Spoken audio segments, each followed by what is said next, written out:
ప్రియులారా, ఈ దినము యోహాను సువార్త 6వ అధ్యాయము 26వ వచనాన్ని చూసుకుందాము. ఈ వాక్యం నుంచి దేవుడు మనతో ఏమి మాట్లాడైనా ఉన్నాడో పరిశీలనగా చూసుకుందాము. మీరు సూచనలను చూచుట వలన కాదు గాని రొట్టెలు భుజించి తృప్తి పొందుట వలననే. ఎందువలన? రొట్టెలు భుజించి తృప్తి పొందుట వలననే నన్ను వెతుకుచున్నారని మీతో నిశ్చయముగా చెప్పుచున్నాను. క్షయమైన ఆహారము కొరకు కష్టపడకుడి గాని నిత్య జీవమును కలుగజేయు అక్షయమైన ఆహారము కొరకే కష్టపడుడి. ప్రియులారా, ఈ యోహాను సువార్త 6వ అధ్యాయము 26, 27 వచనాలు చదివి ఉన్నాను. ఇక్కడ ప్రభువారు తను పరిచర్య చేయు ఆ దినములలో అనేకులు ప్రజలు, ఆ పరిసర ప్రాంతాల్లో ఉన్న ప్రజలందరూ ప్రభు ఆయన చేసే అద్భుతాలను చూసి, సూచక్రియలను చూసి, ఆ మహత్కార్యములను, ఆ స్వస్థతలను చూసి వేల కొలదిగా ఆయన వెంబడించటం మొదలెట్టారు. అది ఎక్కడ చూడగలుగుతామంటే 6వ అధ్యాయము 2వ వచనంలో. అక్కడ ఏముందంటే, ప్రియులారా, 6వ అధ్యాయము 2వ వచనంలో యోహాను సువార్త, రోగుల ఎడల ఆయన చేసిన సూచక క్రియలను చూసి బహుజనులు ఆయనను వెంబడించిరి అని ఉంది. ప్రియులారా, ఇక్కడ మనం చూసిన విధముగా ప్రజలు ప్రభువు ఆ దినములలో చేస్తున్న ఆ సూచక్రియలను చూసి, మహత్కార్యములను చూసి ఆయన వెంబడిస్తూ ఉన్నారు. అయితే ఒక సందర్భంలో ప్రభువు వారు ఆ ప్రజలను చూసి, మీరు సూచక్రియల చూసుట వల్ల నన్ను వెంబడించటం లేదు కానీ రొట్టె భుజించి తృప్తిపరచటం వల్లనే మీరు నన్ను వెంబడిస్తున్నారని వారి ముఖాన్ని చెప్పాడు. అయితే ప్రియులారా, ఇక్కడ మనం నేర్చుకోవాల్సిన పాఠం ఏమిటంటే, దేవుడు ఎంతో మంచివాడని ముందు మనం ప్రకటింపబడిన వాక్యంలో మనం ఎరిగి ఉన్నాము. ఆయన ఉద్దేశానుసారము, ఆయన సంకల్పము, ఆయన ఒక మనిషి ఎడల లేదా ఒక విశ్వాసి ఎడల ఆయన ఏమి చెయ్యనుద్దేశించాడో ఆ మర్మమును విశ్వాసి లేదా ప్రభువుని ఎరగక దూరంగా ఉన్న ఎవరైనా సరే ఆ మర్మమును ఎరుగుటయే దేవుని సహవాసంలోకి ఆహ్వానింపబడటం. మనుష్యుడు ఎప్పుడైనా తను ఆలోచన ప్రకారము, తన ఉద్దేశ ప్రకారము, తనకు కలిగి ఉన్న జ్ఞానం ప్రకారము తన అవసరమును తీర్చుకోవాలి, సుఖంగా జీవించాలి, ఎట్లాగైనా సరే నాకు ఈ పరిస్థితుల్లో నేను జీవించాలి, ఉన్నతంగా జీవించాలి, అన్ని సౌఖ్యంగా నేను జీవించాలి అని మనిషి ఎప్పుడూ ప్రయత్నిస్తూనే ఉంటాడు. ఇది లోకము మనుషులకు నేర్పిన పాఠము. అలాగే క్రైస్తవులమైన మనము కూడా ఆ పాఠములలో ఎంతో కొంత మనం మునిగి తేలుతూనే ఉన్నాము. అయితే దేవుడు ఆయన ఉద్దేశము, ఆయన సంకల్పము, ఆయన నడిపింపు ఏమై ఉన్నదనేది స్పష్టంగా ఎరగటమే దేవుని యొక్క మర్మము. ఆయన మనల్ని ఉద్దేశించి ఏమి ఈ సందర్భంలో, ఈ సమయంలో ప్రభువునందు విశ్వసించిన మనలను ఏ విధంగా జీవించమని తను మనకు చెబుతున్నాడు. అలాగే ప్రభువుని ఎరగని వారికి ఏ విధమైన బోధను లేదా ఏ విధమైన ఆయన వాక్కును ఇస్తున్నాడు అనేది స్పష్టంగా తెలుసుకుంటే దేవుణ్ణి ఎంతో దగ్గరగా ఎరిగిన వారం అవుతాము. తద్వారా దేవుని మనస్సును మనము కలిగి ఉన్న వారం అవుతాము. దేవునితో కలిసి నడిచే వారం అవుతాము. అలాగే దేవుడు మనకి గురి గమ్యము ఏమై ఉద్దేశించాడో, మనం ఏమై ఉండవలనని ఆయన సంకల్పంలో ఆయన ఉద్దేశించాడు. మన గమ్యము లేదా మనం వెళ్ళవలసిన స్థిరమైన నివాసము ఏదై ఉన్నదో అది దేవుడు మన ఎట్లా ఉద్దేశించిన ఆ స్థితిలోనికి, ఆ గమ్యంలోనికి, ఆ గురిలోనికి దేవుడు సూచించిన మార్గంలో మాత్రమే వెళ్ళగలుగుతాము. ప్రియులారా, ఇక్కడ మనం చదివిన విధముగా అనేకులైన జనులు ప్రభువుని ఏ విధంగా ఆయన వెంబడిస్తున్నారు? మొదట 6వ అధ్యాయము 2వ వచనంలో మనం చూసాము.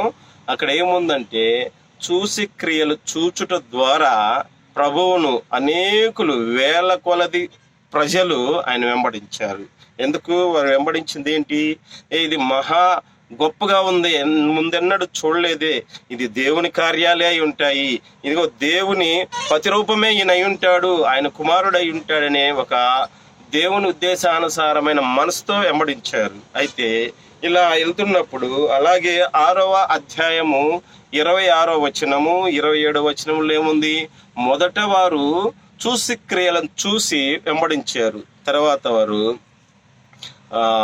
వారు వచ్చినప్పుడు ఆ పస్కా పండగ సమయంలో ప్రభువారు ఆ రొట్టెలను ఆ చేపలను దీవించి వారికి పుష్కలంగా భుజింపజేసినప్పుడు వారు ఇంకేం చేశారంటే, ఇక రొట్టెల కోసము వారి ఇప్పుడు జీవన యాత్రలో వారికి ఏం అవసరమో ఆ అవసరాలు తీర్చబడతాయని మాత్రమే ప్రభువుని వెంబడించారు. ప్రియులారా, ప్రభు అయితే ఏమంటున్నాడు? ఈ రొట్టెల కోసము కాదు, ఈ రొట్టెలు మీకు ఏమాత్రము అది కాదు, అసలైనది ఉంది, క్షయమైనది కాదు, అక్షయత కోసము మీరు కష్టపడుడి. అక్షయత అంటే ఏంటి? ప్రభువు ఏ అక్షయత గురించి చెప్తున్నాడు? ఇప్పుడు మనకు ఉన్న అవసరములను తీర్చుకోమనా, ఇప్పుడున్న మన అక్కర్లను తీర్చుకోమనా, ఇప్పుడున్న మనకి ప్రతి విన్నపమునకు ఆయన జవాబిచ్చి ఆ జవాబు ద్వారా మనం తృప్తిపరచబడమనా? అలా కానే కాదు. ప్రభు వారు చెప్తుంది ఏంటంటే, ఆ క్షయమైన ఆహారం కోసం కష్టపడకుడి, ఇప్పుడు ఈ జీవన ప్రయాణంలో మీకు అవసరమైన వాటి కోసం కష్టపడద్దు అని స్పష్టంగా చెప్తున్నాడు. ప్రియులారు, ఇప్పుడు మన జీవితాల్లో ఎంతో మంది ప్రతి ఒక్కరూ ఏదో ఒక అవసరం ఉంటూనే ఉంటుంది. అది ఆర్థికంగా కానీ, ఆరోగ్యంగా కానీ, లేదా ఆత్మీయంగా కానీ ఏదో ఒక అవసరం ప్రతి ఒక్కరికి కొరత, సమస్య, ఇబ్బంది, దిగులు, ఈ వేదన ఈ తప్పనే తప్పు. అయితే ప్రభువారు ఏమంటున్నాడు? ఇప్పుడున్న సమస్యలు కాదు, మీరు దేవుని దృష్టి, దేవుని మనసేదో అది ఎరిగి ఆ అక్షయతను మీరు స్వతంత్రించుకునేదానికి మీరు కష్టపడమంటున్నాడు. మరి ఇప్పుడు మనం జీవించే జీవనయానంలో మనకి మరి ఈ సమస్యలు, ఈ కష్టాలు, ఈ ఇబ్బందులు ఈ పడమనే ప్రభు చెప్తున్నాడో లేదో, ఈ కష్టముల ఉద్దేశమై ఇప్పుడు మనం అనుభవిస్తున్న ఈ బాధలు, లేదా ప్రతి ఒక్కరికి దాదాపు సమస్య లేని మనిషే లేడు. అది లోకంలో ఉంది, ప్రభువును విశ్వసించిన విశ్వాసుల్లోనూ ఉంది.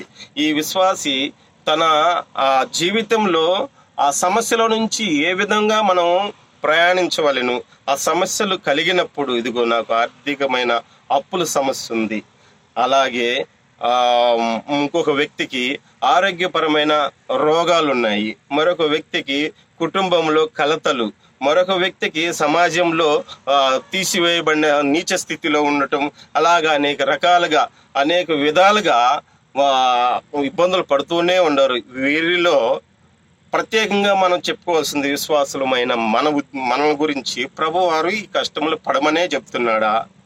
క్షయమైన ఆహారం కోసం కష్టపడద్దు అంటే ఇప్పుడు మన కలిగి ఉన్న సమస్యల విషయమై ఏం చెప్తున్నాడు? సరే, ఇప్పుడు మనం కలిగి ఉన్న ఈ సమస్యల విషయమై మనం తర్వాత మరి ఒక కొంత సమయం తర్వాత మనం దాన్ని గురించి మనం ఆలోచిద్దాము. అయితే అక్షయమైన ఆహారము, అది ఏంటి? అక్షయమైన ఆహారము మనం ఏం చేయాలి? అక్షయమైన ఆహారానికి విశ్వాసులకి ఏంటి సంబంధం? ఏ స్థితిలో మనం ఉన్నాము? అక్షయమైన ఆహారము మనము ఆహారం భుజించున్నామా? ఆహారం కోసం పగులాడాలా? ఆహారం కోసం ఇంకా ముందు కొనసాగిపోవాలా? లేదా రేపు పరలోకం వెళ్ళినాక అక్షయమైన ఆహారం మనకు వస్తుందా అనేది మనం స్పష్టంగా తెలుసుకోవాలి.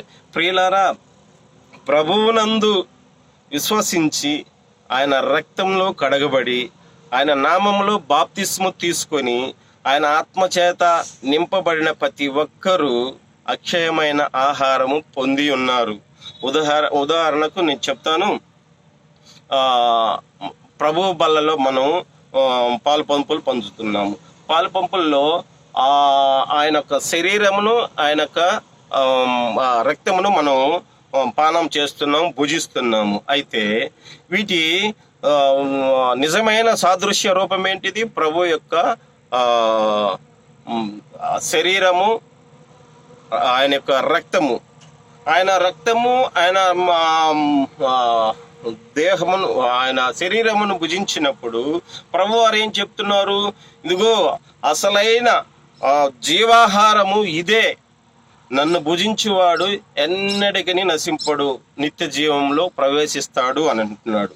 అలాగే ఇప్పుడు విశ్వాసులు అయిన మనము ఆయన రొట్టెను, ఆయన రసమును మనం భుజించినప్పుడు, ఆయన శరీరముగా, ఆయన రక్తముగా మనం తీసుకున్నప్పుడు, ఆ అక్షయమైన ఆహారమును మనం ఆల్రెడీ ఆయన విశ్వసించిన నాడే మనం భుజించి ఉన్నాము. మనం అక్షయమైన బీజంతో పుట్టింపబడ్డామంటే, అక్షయమైన ఆహారమును ఆ దినమే ప్రభువుని ఎప్పుడైతే మనం విశ్వసించి ఆయన సన్నిధికి మనం వచ్చామో, ఆయన నీడకు, ఆయన అభయస్థములోనికి, ఆయన రక్తంలోనికి మనం వచ్చామో, ఆయన నీవే నా రక్షకుడు అని మనం విశ్వసించేమో, ఆనాడే మనము అక్షయమైన ఆహారమును భుజించి ఆయన ఆత్మను కలిగి, ఆ ఆత్మ యొక్క ప్రత్యక్షత రూపము రేపు ఈ మన